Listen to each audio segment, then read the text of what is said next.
I'm back here in our area. Attorney General Anthony Brown will not charge the Baltimore police officers involved in the death of well-known community member Araber Bilal Abdullah. He was shot and killed by police on Pennsylvania Avenue back in June. Abdullah's family says not charging the officers is the wrong call.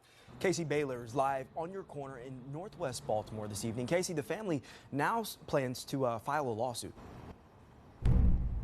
Bryant, the family says firing more than 30 rounds in killing Bilal Abdullah was excessive, and they say the fight for accountability continues. However, according to this independent investigations division report coming from the Attorney General's office, the response coming from Baltimore police officers involved in that shooting was necessary.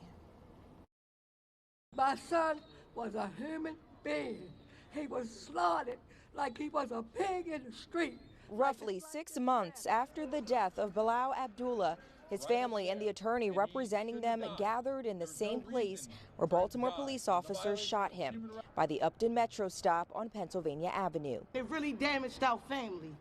We can't sleep at night. This is our first holiday without our brother. They're protesting against the Maryland Attorney General's report released Tuesday, which reveals the decision to not charge the officers involved in the June 17th shooting. The police have lied to the family about why BJ was stopped in the first place.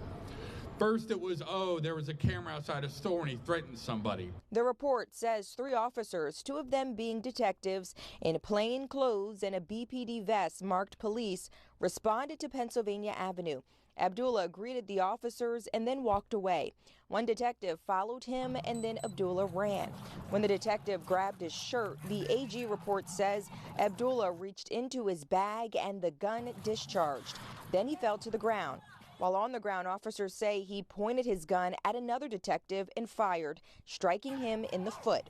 The other officers then returned fire. The autopsy report reveals Abdullah was shot 7 times in his torso and lower body. He died at the hospital. They approached this man and got into a full-blown shootout. The AG's report states Abdullah fired the first shot and his behavior posed a threat to officers and bystanders in the area. It points to video evidence claiming the force used by officers was appropriate. You're going to hear my voice until we get justice. I will not allow you to talk bad and put bad on him.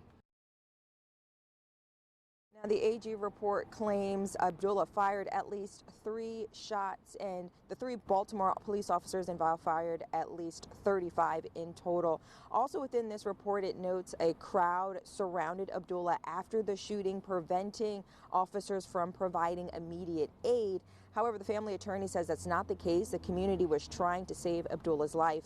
We did reach out to Baltimore Police for comment on the report, and we have not heard back. Reporting live on your corner from Northwest Baltimore, I'm Casey Baylor for WJZ.